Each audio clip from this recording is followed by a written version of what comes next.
वक्त है बड़ी बहस का। आपको बता दें कि कमल हासन की फिल्म विश्वरूपम के तमिलनाडु में रिलीज का मामला अभी तक अटका पड़ा हुआ है। इस मामले को लेकर अभी तक क्या कुछ हुआ है आपको बता दें। आज हिंदी में फिल्म देश भर में रिलीज हुई है। विश्वरूप लखनऊ में फिल्म विश्वरूप के खिलाफ प्रदर्शन हुआ है। तमिलनाडु में रिलीज को लेकर मुस्लिम संगठनों के साथ बैठक हुई है कमल हासन की। अभी तक विश्वरूपम तमिलनाडु में रिलीज नहीं हो पाई है और बैठक का भी कोई नतीजा नहीं निकल पाया। मुस्लिम संगठनों के साथ जो बातचीत हुई उसमें 1 घंटा छोटी करने की बात हुई फिल्म को।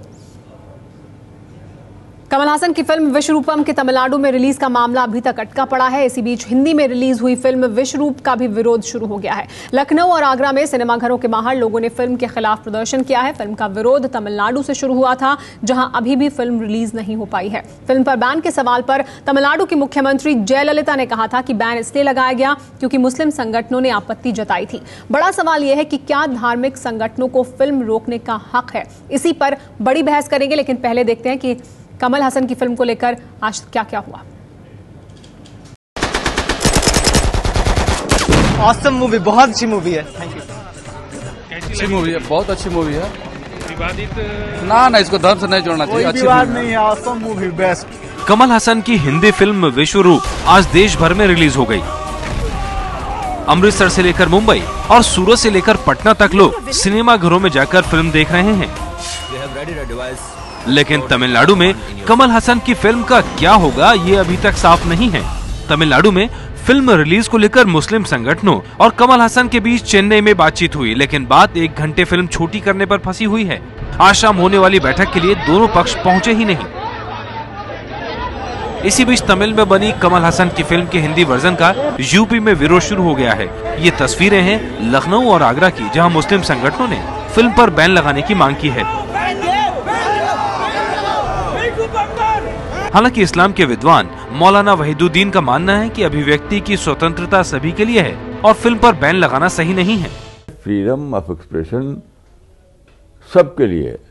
ये नहीं हो सकता कि हमको मिले और आपको न मिले। अगर हमको आपकी बात कोई ठीक नहीं लगती तो that is point of discussion. Ban लगाना क्या मतलब है? बैन लगाने को मैं स्पिरिट ऑफ द एज के खिलाफ समझता हूँ। बड़ी बात यह है कि सेंसर बोर्ड ने कमल हासन की फिल्म को पहले ही पास कर दिया है, लेकिन उसके बाद भी कुछ मुस्लिम संगठनों की ये मांग है कि कमल हासन उनके साथ बैठकर फिल्म के विवादित दृश्यों को हटाएं, तभी वो रिलीज की इजाजत देंगे। इस्लाम के विद्वान मौलाना वहीदुद्दीन इसे सही नहीं मानते। सेंसर बोर्ड जो है वो एक अथॉरिटी है, हमें अथॉरिटी को मानना चाहिए। सेंसर बोर्ड में अगर वो चीज़ पास हो गई है तो बस पास हो गई। अब हमें खामखा ये कहना कि उसको फिर से हमसे बात करो और हमारे कहने पर चलो, मैं समझता हूँ कि ये स्पिरिट ऑफ डेमोक्रेसी के खिलाफ है।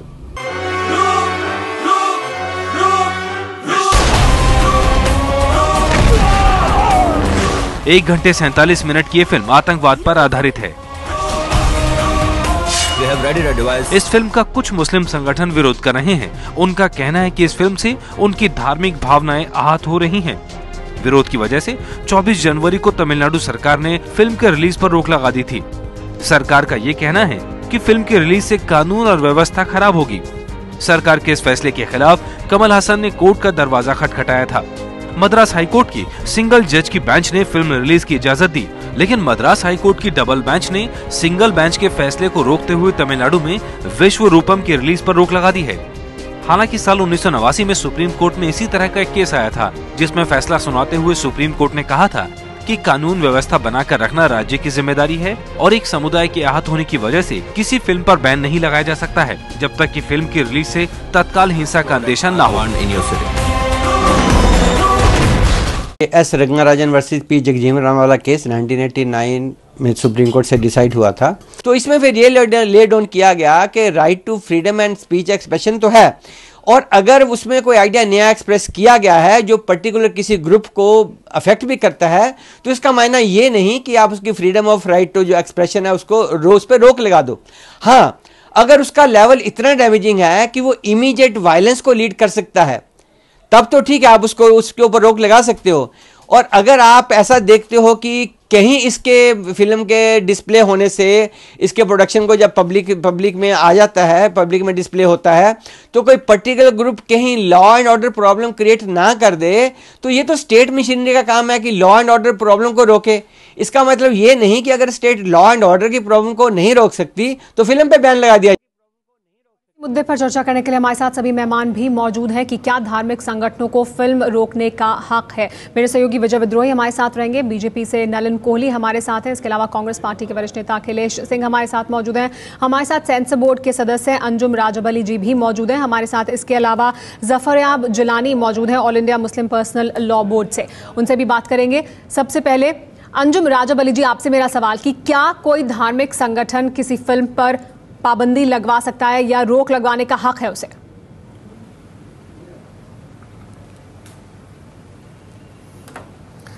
देखिए, जहां तक रोक लगवाने का सवाल उठता है तो सीबीएफसी एक स्टैट्यूटरी बॉडी है जिनके हर प्रांत में, हर जहां फिल्म मेकिंग शहर है, वहां ढेर सारे एडवाइजरी पैनल मेंबर्स है जो समाज के हर वर्ग से, हर भाषा, हर संस्कृति, हर मजहब से लिए जाते हैं। तो अगर किसी को रोक लगाने का अधिकार है तो फिर वो सीबीएफसी का होता है, और अगर सीबीएफसी इसको क्लियर कर देती है so then the state is obliged actually to make sure कि इट इज एयर्ड। जी, हमारे साथ जफरयाब जिलानी भी मौजूद है All India Muslim personal law board से। जिलानी साहब, क्या कोई धार्मिक संगठन रोक लगाने का हक रखता है फिर किसी फिल्म पर, तब जबकि वो सेंसर बोर्ड से पास हुई है? देखिए, जैसा अभी एक साहब ने कहा कि सीबीएसई की मिसाल दी, तो सीबीएसई से अप्रूव होने के बाद भी किताबों पर अगर कोई मजहबी उसमें एतराज़ है जो 295(a) की डिफिनेशन में आता है या 298 आईपीसी से गवर्न होता है, तो उस पर रोक भी हुकूमत लगाती है और वो पोर्शन डिलीट करवाती है। इसी तरह सेंसर बोर्ड भी अगर कोई चीज़ पास कर देता है तो उसमें कोई ऐसी चीज़ है कि जो किसी मजहबी जज्बात के खिलाफ है तो यकीनन मुतालबा किया जा सकता है कि उसको सेंसर किया जाए दोबारा। सेंसर बोर्ड कोई फाइनल अथॉरिटी नहीं है कि वो कॉन्स्टिट्यूशनल राइट जो हमारा रिलीजियस राइट है उसके खिलाफ हो। यह आईपीसी की जो दफा 295(a) और ये 298 है जिसमें कहा गया कि रिलीजियस फीलिंग हर्ट करने वाली। जफरयाब जिलानी जी, लेकिन इस पर मेरा आपसे सवाल ये, जी बिल्कुल हक है, और अगर किसी की भावनाओं को भड़काती है या इससे कुछ हिंसा भड़क सकती है तो फिर सरकार उसे उस स्थिति में रोक सकती है। लेकिन क्या आपको लगता है इस फिल्म से इस तरह की हिंसा भड़कने वाली थी? क्योंकि आज ये फिल्म रिलीज हुई, उत्तर प्रदेश में कई शहरों में ये फिल्म लगी, ऐसा कुछ नहीं हुआ। देखिए, मैं अभी फिल्म के बारे में कोई कमेंट इसलिए नहीं कर सकता हूं कि मैंने फिल्म देखी नहीं है, तो आज रिलीज हुई है, मैं इसको बगैर देखे हुए कोई एतराज पर नहीं करूंगा। मैं ये नहीं कह सकता कि साहब फिल्म में फला चीज ऐसी है, फला चीज ऐसी है, और कुछ लोगों के खाली कह देने से अभी पूरी नहीं जफरयाब जी, आप ये कह रहे हैं तब जबकि सरकार को हक है सेंसर बोर्ड से पास होने के बावजूद फिल्म पर रोक या पाबंदी लग सकती है उस सूरत में जबकि वो किसी की धार्मिक भावनाओं को या भावनाओं को भड़का रही हो किसी ग्रुप की, और वो बहुत ज्यादा लॉ एंड ऑर्डर की जो स्थिति है वो खराब होने वाली हो। लेकिन ऐसा कुछ क्यों नहीं हुआ? फिल्म तो रिलीज हुई, फिल्म लगी थिएटर में, लेकिन ऐसा कुछ नहीं हुआ, लोगों ने फिल्म देखी, उसके बावजूद ऐसा कुछ नहीं हुआ। यानी कि फिर ये जो कहा जा रहा है कि इसके बाद ऐसी हिंसा हो जाएगी, ऐसा कुछ नहीं होने वाला है। नहीं, अब इसलिए मैं कह रहा हूँ, मैं उस हिंसा के बारे में जिसका कि आप कह रही हैं, अभी हुकूमत की तरफ से तो ऐसा कोई बयान आया नहीं है, बल्कि हमारे वज़ीर आला ने यही कहा था कि हम इसको देखेंगे, दिखवाएंगे, तो उन्होंने तो कोई ऐसा बयान अभी दिया नहीं है। और जहाँ पर ये बयान लगा है वहाँ पर कोर्ट ने रोक लगाई है जी, मद्रास में डिवीजन बेंच ने रोक लगाई है, तो डिवीजन बेंच के हम उसको तो हक को नहीं चैलेंज कर सकते हैं, तो डिवीजन बेंच ने कुछ सोच समझ के रोक लगाई होगी। पहले तो सरकार की तरफ से रोक लगाई गई और उसके बाद मामला कोर्ट में गया जी। लेकिन नलिन, क्या डिवीजन बेंच ने अफोर्ड किया ना उसको? जी बिल्कुल। लेकिन नलिन, क्या कोई धार्मिक संगठन रोक लगवाने का हक रखता है किसी फिल्म पर? बिल्कुल लगता है। मैं आपसे कह रहा हूँ कि धार्मिक संगठन जी, मेरा सवाल धर्म के खिलाफ कोई फिल्म आ रही है जी, बिल्कुल मुतालबा कर सकता है। जी, आपने अपनी बात रखी जफरयाब जी। नलिन कोहली हमारे साथ हैं, उनका पक्ष ले लेते हैं इस पर। जी नलिन जी। जी बस सुनिए, बिल्कुल सुनिए। सुमैना जी, इसमें 2-3 पहलू हैं। पहली बात, हम इसको यूं समझ लें कि जहां पर एक तरफ फ्रीडम ऑफ स्पीच है, मतलब किसी को आहत करने की भी बात जो है उतनी ही महत्वपूर्ण होती है। लेकिन जब हम इसको कानूनी रूप से देखें तो भारत एक पंथ निरपेक्ष या सेक्युलर कंट्री है, धर्म पे आधारित नहीं है। तो यहां पर जब किसी भी सेक्युलर कंट्री की नींव जो है वो है रूल ऑफ लॉ, और जो रूल ऑफ लॉ को एस्टैब्लिश करे या इंस्टीट्यूशंस है उनकी अहमियत होती है। तो यहां पर जो है फिल्म के ऊपर लेकर जो बात है, मूल बात है कि सेंसर बोर्ड ने इसको पास कर दिया है, पहली बात। दूसरी बात है, हमें यह भी मानना चाहिए कि भारत ऐसा देश है जहां पर बेसिकली लोग सेक्युलर हैं। तो इस बात को भी हमें मानना चाहिए कि अल्टीमेटली जनता जो है अच्छी चीज को पसंद करती है और रिजेक्ट होते हैं। कई दर्जन 900,000 फिल्म बनते हैं हर साल, सारे तो हिट होते नहीं है। जनता उन्हीं चीजों को पसंद करती है जो सही है। तीसरी बात जो मैं कहूंगा, फिल्म एक्चुअली हम लोगों ने देखी नहीं, किसी ने नहीं देखी। मेरा आपसे सीधा रोकने से पहले आज मेरा आपसे सीधा सवाल था कि क्या कोई धार्मिक संगठन, चाहे फिर वो कोई भी संगठन हो, उसकी अगर भावनाएं आहत होती हैं तो क्या वो फिल्म रोकने का हक रखता है या नहीं? क्या रुकवाने का हक रखता है? सुमेरा जी देखिए, हाँ देखिए, मैं इसको स्ट्रेट कर देता हूं कि इसको एब्सोल्यूट टर्म्स में कैसे नहीं देख सकते, और इस बात को मैं लगातार कह रहा हूं, आपके चैनल पे भी कहा है। जैसे हिंदू धर्म में भगवान हमारे जो हुए उनके को गलत रूप से दिखाए तो नेचुरली आहत करता है। इस्लाम में हजरत मोहम्मद जी को अगर गलत रूप से दिखाएंगे तो आहत करेगा, वैसे ही क्रिश्चियनिटी में या सिख धर्म में। लेकिन ये फिल्म बनी है बेसिकली टेररिज्म पे। एक मिनट, टेररिज्म पे मैं इस फिल्म की बात नहीं, ऐसा टेररिस्ट जो है, बस एक मिनट, एक लाइन सुमेरा जी, ये फिल्म बनी है टेररिज्म पे, और इस बात को मैं स्पष्ट कर दूं, टेररिस्ट कोई भी हो वो धर्म पे आधारित थोड़ी ना है। टेररिस्ट एक इंसान है जो गलत काम कर रहा है, ना वो इस्लाम के साथ जुड़ा है, ना हिंदुइज्म के साथ या सिखिज्म या क्रिश्चियनिटी। हम बड़ी तस्वीर की बात कर रहे हैं, फिल्म अगर टेररिज्म हम बड़ी तस्वीर की बात कर रहे हैं कि क्या किसी फिल्म को कोई धार्मिक संगठन, फिर चाहे अभी आज इसकी बात हो रही है, कल किसी और की बात हो सकती है, क्या हक रखता है या नहीं, इस पर बात कर रहे हैं। और हमारे साथ अंजुम राजब अली जी मौजूद हैं, वो इस पर प्रतिक्रिया दे रहे हैं, इस पर वो प्रतिक्रिया देना चाहते हैं। जी अंजुम जी।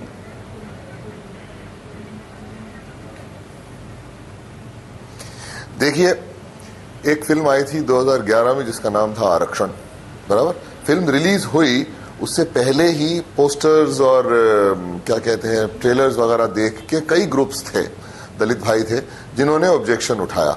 उसको लेके 3 राज्यों के सरकारों ने उसको बैन कर दिया था।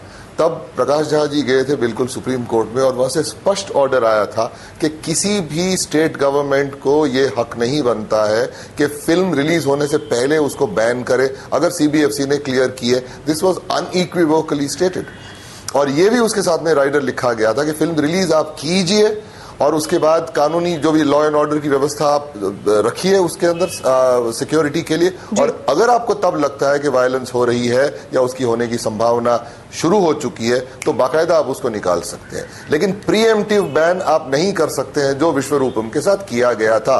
और ये काम होता है सीबीएफसी का, which has the statutory authority to actually check for all these objections. So if it is done that already, then what is the purpose of the CBFC? यानी पहले पाबंदी नहीं लगाई जा सकती है रिलीज से पहले। अखिलेश जी भी हमारे साथ मौजूद हैं। अखिलेश जी, इसी के बाद एक और अहम सवाल कि जयललिता सरकार की तरफ से ये कहा गया कि कमल हसन जाकर मुस्लिम संगठनों से बात करें और बीच का रास्ता निकालें। क्या ये सही है? क्या जयललिता को ये करना चाहिए कि वो कहें कि आप जाकर आपस में बात करें और सुलझा लें इस मामले को?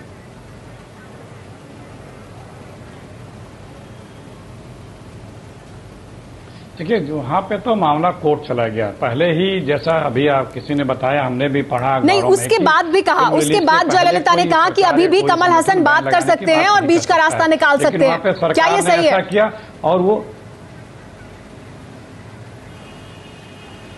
बातचीत करके अपने रास्ते निकालने का तो हमेशा से अवसर रहता ही है, लेकिन अगर सरकार को कहीं पे ये अंदेशा नहीं है तो वो भी संगठनों से बात करे, क्योंकि हर किसी को आजादी है। एक संविधान के तहत उन्हें ये अधिकार मिला उस फिल्म को दिखाने का, तो वहां की सरकार को भी प्रयास करना चाहिए। अगर किसी को आपत्ति है तो सबको मिलकर देखना चाहिए कि आपत्तिजनक चीजें अगर हैं तो उस पर डिस्कस करें, और क्या कितनी आपत्ति है, कैसे उसको दूर की जा सकती है, वो तीनों लोगों को देखना होगा आपस में।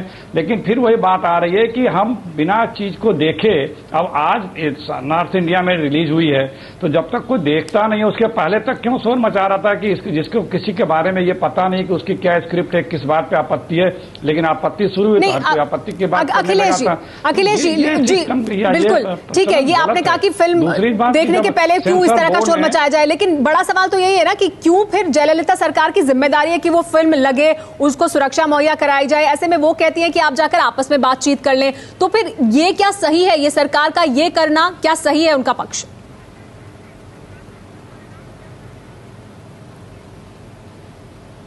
नहीं, सरकार की जिम्मेदारी है कि लॉ एंड ऑर्डर मेंटेन करना।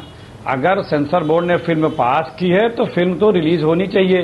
वो बात फिर अगर फिल्म रिलीज होने के बाद किसी को उसके कुछ अंशों पे आपत्ति है तो उसके लिए कई स्टेप हैं, सरकार के पास है, सेंट्रल गवर्नमेंट के फिर सेंसर बोर्ड में ही उसको रिव्यू के लिए उसके आपत्ति होती है, उसमें भी प्रोसीजर है, सेंसर बोर्ड के ऊपर भी एक कमेटी है, उसमें भी प्रोसीजर है।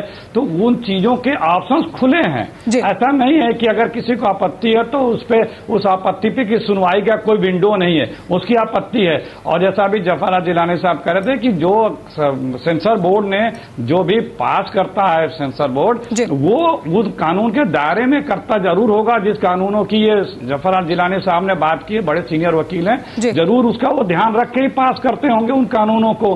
तो हमारा सिर्फ कहना यह है कि पहले से ही किसी बात को प्रेजुडिस होकर के किसी को ये कहना, अगर आपत्ति है फिल्म रिलीज होने के बाद तो सबको जैसे फिल्म बनाने की अभिव्यक्ति की सूचना है, हर किसी को उस पर अगर कोई आपत्ति है तो उस पर आपत्ति करने के भी सबको अधिकार है। अगर कोई चीज है तो उसके लिए विरोध का अधिकार है, विरोध का अधिकार है, हर किसी को यह अधिकार है और अपना विरोध वो जता सकते हैं, सामने रख सकते हैं पब्लिक प्लेटफॉर्म पे कि उन्हें किस बात को लेकर विरोध है। लेकिन विजय, जब सरकार ये कहती है कि आप आपस में बात करिए, सुलझा लीजिए, क्या सरकार अपनी जिम्मेदारी से बच रही है यहाँ कहीं? नहीं, मुझे लगता है कि जिम्मेदारी से बचने से ज़्यादा कि जयललिता जो बात कर रही हैं ये बहुत से फिल्म निर्माता करते रहे हैं, फिल्म निर्माताओं की भी गलती रही है।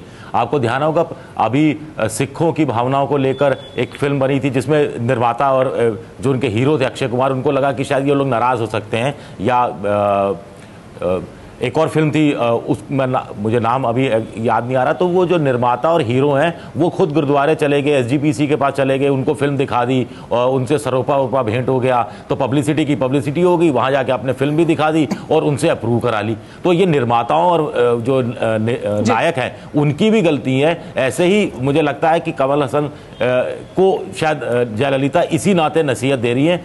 तो वो जो निर्माता चले गए किसी संगठन के पास, चाहे सिखों के पास चले गए, चाहे हिंदू धर्म में भी कई बार बीजेपी के नेताओं का सहारा ले लेते हैं, वहां से फिल्म अप्रूव करा देते हैं, तो ये भी उनकी भी एक बहुत बड़ी कमी है कि उनको भी ऐसा नहीं करना चाहिए। इससे नेचुरली ऐसे संगठन भी उत्साहित होते हैं। जी, लेकिन जफर आप जिलानी जी, अगर धार्मिक संगठनों को ही ये तय करना है कि ये फिल्म रिलीज होगी या नहीं, इस पर पाबंदी लगेगी या नहीं, तो फिर सेंसर बोर्ड का क्या मतलब है?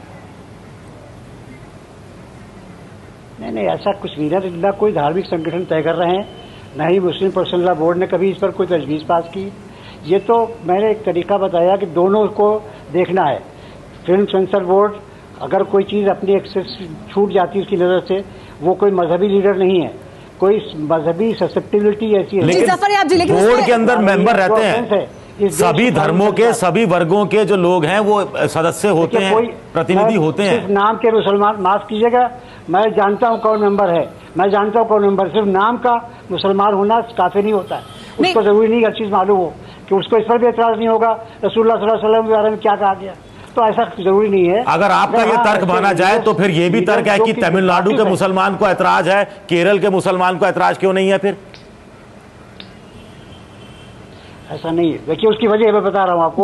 कल मैंने सुना डिबेट में कि तमिलनाडु को मुसलमानों को जो इतराज है उसकी एक वजह ये है कि उसने कहीं कोयम्बटूर का जिक्र आया है। नहीं आया, मैंने फिल्म देखी है, मैं फिल्म देख के आया हूँ, नहीं आया गया है।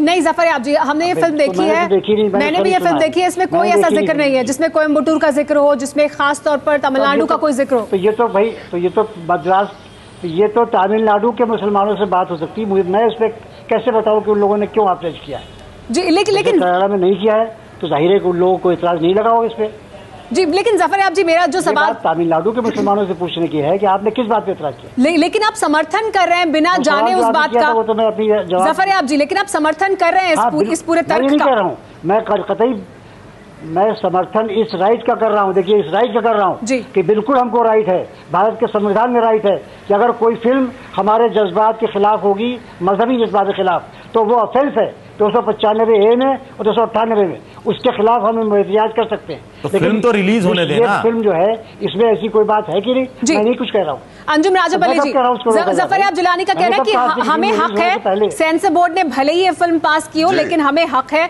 हम अपना विरोध जता सकते हैं और फिर भले ही उस फिल्म पर पाबंदी लगे।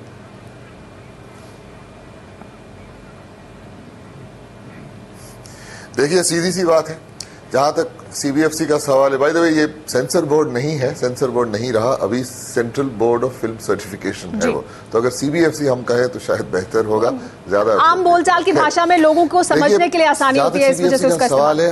हर किस्म की, अरे पर एक बार हम लोग सब बोलने लगेंगे सीबीएफसी तो आम आदमी भी समझ जाएगा कि सीबीएफसी वही है, बोर्ड है।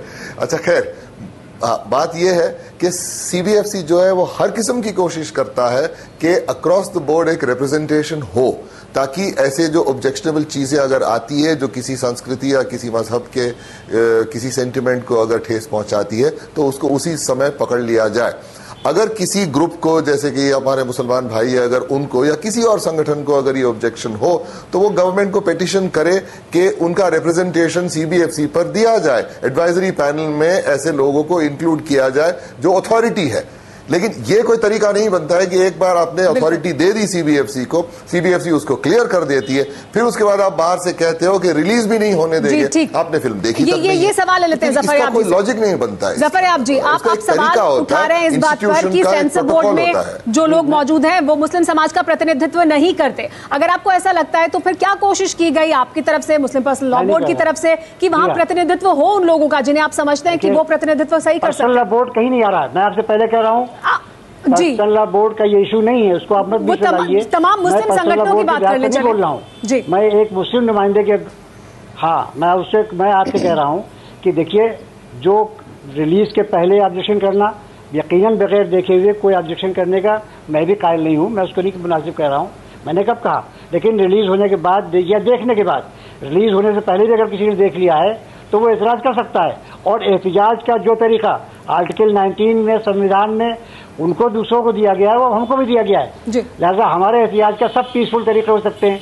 ये जरूरी नहीं है कि हम पिटीशन लेके जाएं कोर्ट में या हुकूमत के सामने, हम अपना एहतिजाज अवामी तौर पर भी कर सकते हैं, पीसफुल होना चाहिए, तो ताकि हुकूमत को जल्दी पता चलता है, हमारे खत के लिखने का देर में पता चलता है। जी ठीक है, हिंदुस्तान के जमहूरियत का तरीके हैं, नहीं तो हमारे तमाम फ्रीडम फाइटर्स से किए। जफरयाब जी, विरोध कोई करे और विरोध कोई करना चाहता है शांतिपूर्ण तरीके से, या विरोध अपना दर्ज कराना चाहता है किसी बात को लेकर, इसमें तो किसी को भी आपत्ति नहीं होगी, विरोध करा सकते हैं आप, लोकतंत्र में अधिकार है हर किसी को। लेकिन फिल्म ही रोक दी जाए क्योंकि वो दूसरे का अधिकार है जिसमें दखलंदाजी हो रही है, इस पर नलिन अपनी प्रतिक्रिया देना चाहते हैं। जी नलिन। देखिए, मैं यहां 2-3 पॉइंट्स में लाना चाहूंगा सुमेरा जी। पहली बात जो आपने अभी कही बात कि हाँ, विरोध का सबको अधिकार है, लेकिन शांतिपूर्वक।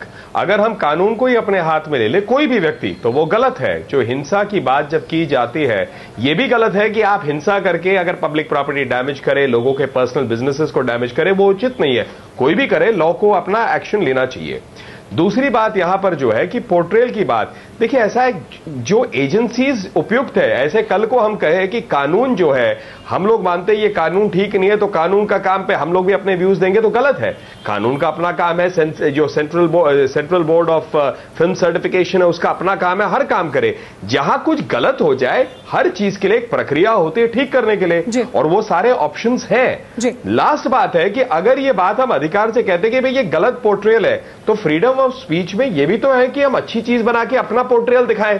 भाई ऐसे तो है नहीं कि मतलब हर धर्म के film stars, superstars, heroes, producers नहीं है, तो हर चीज। और लास्ट जो मैं रिपीट कर रहा हूं, अल्टीमेटली जनता जो है वो गलत चीजों को पसंद नहीं करती, क्योंकि जनता जो है वो तुरंत फेल कर देती है। ये तो मैं ये जिस प्रकार का विरोध बिना देखे, विरोध कौन कराए? जिसने देखा नहीं। अब जैसे जिलानी साहब जानकार हो सकते हैं, इन्होंने देखा, वो एक ओपिनियन दे सकते हैं उसके बाद तुरंत, लेकिन जिसने नहीं देखा, कोयम्बटूर का जैसे एग्जाम्पल दे रहे, जो है ही नहीं, तो अफवाहें फैलती हैं, और अफवाहें जब फैलती है और डेंजरस हो जाता है सिचुएशन। हमारे साथ विजय भी मौजूद है, विजय इस पर प्रतिक्रिया देना चाहते हैं। विजय, आपने फिल्म देखी भी है, क्या आपको लगता है इस फिल्म में कुछ आपत्तिजनक है, धार्मिक भावनाएं भड़का सकता है?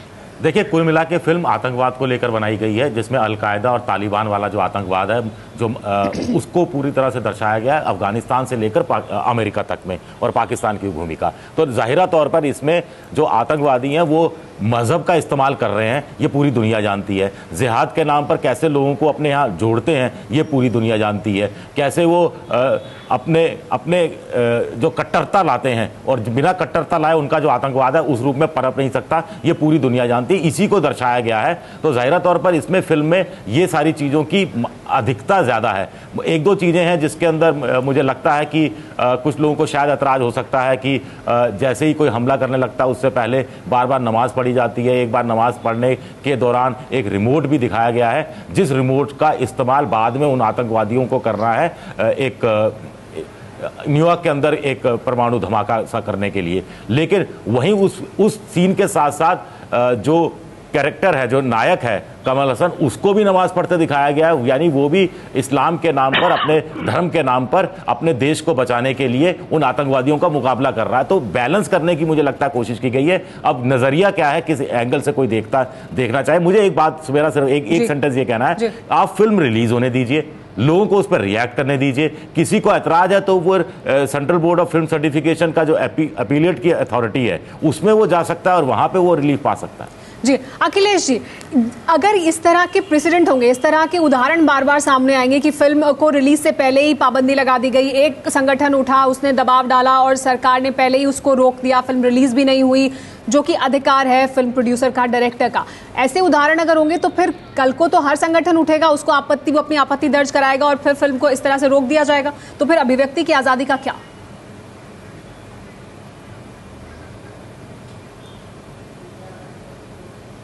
नहीं, देखिए, अभी जो आप लोगों ने देखा होगा पिछले 4-6 दिनों से जहां पे ये फिल्म को लेके कंट्रोवर्सी शुरू हुई, वहां के मुख्यमंत्री को भी सामने आकर के अपनी स्पष्टीकरण देना पड़ा। तो एक मैसेज गया कि ये एक पॉलिटिकली वेंडेटा करके कुछ चीजें हुई हैं वहां पे। ये मीडिया के थ्रू जो खबरें हम लोगों ने पढ़ी हैं यहाँ पे लखनऊ में, उससे यही लगता था। तो ये चीजें नहीं होनी चाहिए पॉलिटिकल लेवल पे भी। अगर कोई फिल्म बना रहा है, फिल्म अभी रिलीज नहीं हुई, उसके पहले ही हम अपने उस पे स्टेटमेंट देने लगे हैं और उसके प्रति ख्याल बना करके कानून व्यवस्था की चिंता व्यक्त करने लगे, तो एक बिना कोई चीज जाने एक भय सा, अज्ञात भय सा आदमी के मन में आने लगता है कि इसमें क्या है, इसको रोको रोको रोको। और वो जो कंफ्यूजन होता है वो ज्यादा डेंजरस होता है। चीजों को देख लेने के बाद ये स्थितियां स्पष्ट हो जाती हैं, फिर वो डेंजरस नहीं रह जाती। जैसे जब आप फिल्म रिलीज हुई तो बहुत से लोगों के मन में जो शंकाएं रही होंगी वो स्पष्ट हो गई होंगी कि वो चीजें हैं कि नहीं है। तो इसी तरह जहां पे भी है इस तरह के शंका, वहां पे अगर फिल्म लोग देख लेंगे तो वो दूध का दूध पानी का पानी हो जाएगा। अगर किसी के अभिव्यक्ति की स्वतंत्रता है तो किसी को उस पर आपत्ति की भी स्वतंत्रता है, और अगर आपत्ति उसकी जायज है तो उसका निस्तारण भी तत्काल होना चाहिए। दूसरी बात की किस लेवल पे क्या इसमें आपत्तिजनक है, जैसे किसी ने कोई किताब लिखी वो एक्सट्रीम आपत्तिजनक थी, वो तत्काल बंद कर दी गई। तो किस लेवल पे है, वो किस तरह से उसको डायलूट किया सकता है, खत्म किया सकता है, रोका सकता है। लेकिन ये कर देना कि आप किसी को बिना देखे समझे सुने आप उस पर विरोध करने लगे तो सिर्फ इसका मतलब यही माना जाएगा कि आप विरोध करने के लिए विरोध कर रहे हैं, मुद्दे पे विरोध नहीं कर रहे हैं। इससे यही संदेश जाता है। अब यूपी में निकला, कल तक इतना हाथ हवा मच रहा था, लेकिन अब लोग देख के जो निकल रहे होंगे, हम तो फिल्म देखते नहीं, बहुत कम देखते हैं, जो निकल रहे होंगे वो बेहतर बताएंगे कि इसमें क्या चीज है क्या चीज नहीं है। जफर जिलानी साहब भी बार बार यही कह रहे हैं कि उन्होंने देखी नहीं, वो सही बात कह रहे हैं कि जब तक देखेंगे नहीं उस पर कैसे वो कह सकते हैं कि इसमें आपत्तिजनक क्या चीज है। किसी को भी अधिकार है उस पर आपत्ति करने का, वो फोरम पे करें और उसके निस्तारण तुरंत होने चाहिए। जफर आप जी, जैसे कि आपने कहा, और जाहिर सी बात है अधिकार है हर किसी को कि उसकी जो भावनाएं वो आहत ना हो और वो उसका विरोध कर सकता है, शांतिपूर्ण तरीके से विरोध कर सकता है। लेकिन अगर एक अथॉरिटी है, एक सेंसर बोर्ड है, CBFC है, अगर वहां से पास होकर फिल्म आई है, उस अथॉरिटी को ना मानना ये भी तो लोकतंत्र के खिलाफ है। नहीं, ऐसा कुछ नहीं, ऐसा नहीं। देखिए, हिंदुस्तान में दर्जनों अथॉरिटीज हैं और हर अथॉरिटी के फैसले उसके कोर्ट ऑफ लॉ में चैलेंज होते हैं, अक्सर गलत पाए जाते हैं।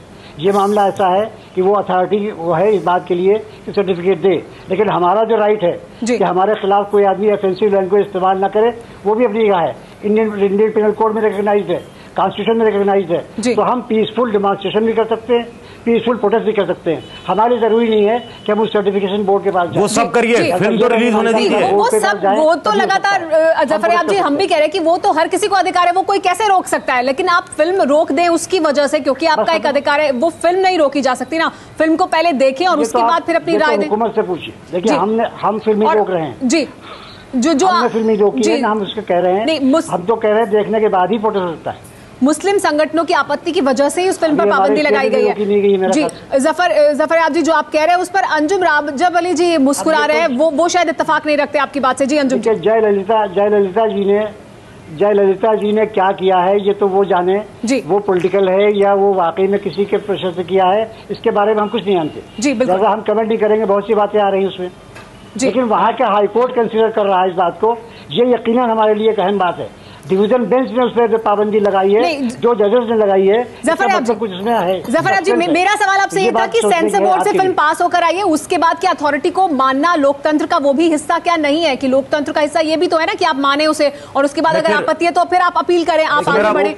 सुमेरा, आप बार बार कोर्ट का बात कर रहे हैं कि डबल बेंच ने, डिवीजन बेंच ने, डबल बेंच ने कर दी, लेकिन इसमें एक इंटरेस्टिंग चीज है, जो सिंगल बेंच ने फिल्म देखी और उसके बाद कहा कि इस पर बैन नहीं होना चाहिए, लेकिन डबल बेंच ने फिल्म नहीं देखी। ठीक, तो क्या आप कह रहे हैं कि डबल बेंच का फैसला गलत है? नहीं, मैं ये नहीं कह रहा, आप बार बार दुहाई दे रहे हैं डबल बेंच की। करना चाहिए बस।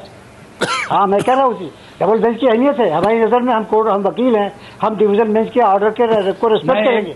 अगर वो गलत हुआ है तो उसकी अपील। लेकिन जफरयाब जी, हम कोर्ट की बात यहाँ नहीं कर रहे हैं, हम बात इसकी कर रहे हैं कि सरकार की तरफ से पहले रोक लगा दी गई थी, उसके बाद बात कोर्ट में पहुंची है, तो कोर्ट में क्या कुछ हो रहा है उसकी बात हम नहीं कर रहे हैं, लेकिन सरकार ने रोक लगाई इस वजह से उनका कहना है क्योंकि मुस्लिम संगठनों ने विरोध किया। उसको लेकर बात हो रही है कि क्या ये तरीका सही है, क्या इसके अलावा भी और तरीके हो सकते हैं, विकल्प हो सकते हैं अपना विरोध दर्ज कराने के। अंजुम राजब अली जी इस पर अपनी प्रतिक्रिया देना चाह रहे थे, उनकी बात सुन लेते हैं। उन लोगों ने जी जफरयाब जी, आपके पास मैं आऊंगी वापस। जी अंजुम जी,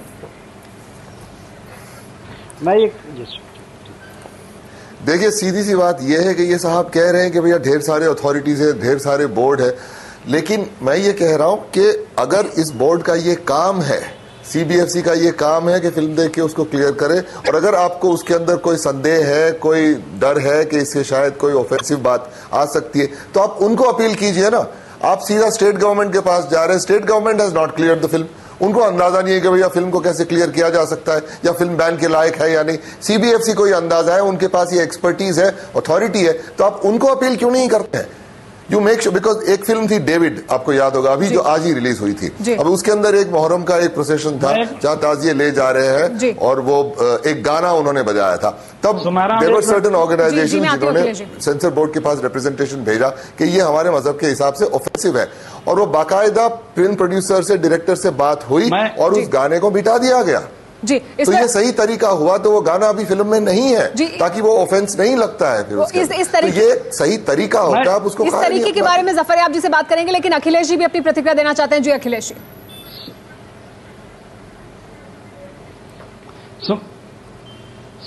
मेरा कुछ यहाँ पे कंफ्यूजन सा हो रहा है। कंफ्यूजन ये हो रहा है कि तमिलनाडु में आंदोलनकारियों ने फिल्म नहीं रोकी है, वहां पे कोर्ट ने रोकी है। आंदोलन मतलब लोग विरोध कर रहे हैं, ये बात भी सही है, लेकिन कोर्ट ने रोकी है।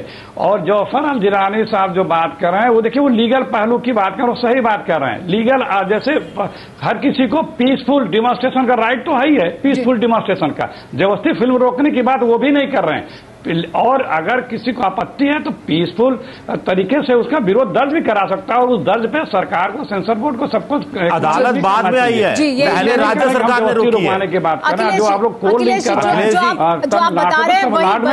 तमिलनाडु में कोर्ट ने रोका है। जी वही बात हम बार बार बता रहे हैं कि कोर्ट इस पूरे मामले में तस्वीर में बाद में सामने आया, पहले सरकार की तरफ से रोकी गई, और ये बात मुख्यमंत्री जयललिता ने भी साफ की कि उनके पास मुस्लिम संगठन आए, उनसे नहीं मिले, लेकिन उनके सचिव से मिले। और उन्होंने वो मैंने पहले कहा कि सरकार ने पहले बिना देखे उस पर रोक लगा दी थी, रोक लगा दी थी, पाबंदी लगा दी थी 7 फरवरी तक। फिर वो मामला कोर्ट में गया। जी, लेकिन जो बात अथॉरिटी की हो रही थी, सेंसर बोर्ड की हो रही थी, जफरयाब जी, अंजुम राजब अली जी का कहना कि सेंसर बोर्ड के पास जाना क्या सही तरीका नहीं होता किसी भी संगठन को, चाहे यहाँ हो चाहे तमिलनाडु में हो, अगर उन्हें कोई आपत्ति थी इसमें, क्या सरकार को बीच में दखलंदाजी करनी चाहिए थी? क्या ये नहीं होना चाहिए था कि सेंसर बोर्ड के पास जाइए, अपील करिए आप? नहीं, देखिए मैं कह रहा हूँ बिल्कुल नहीं ज़रूरी है।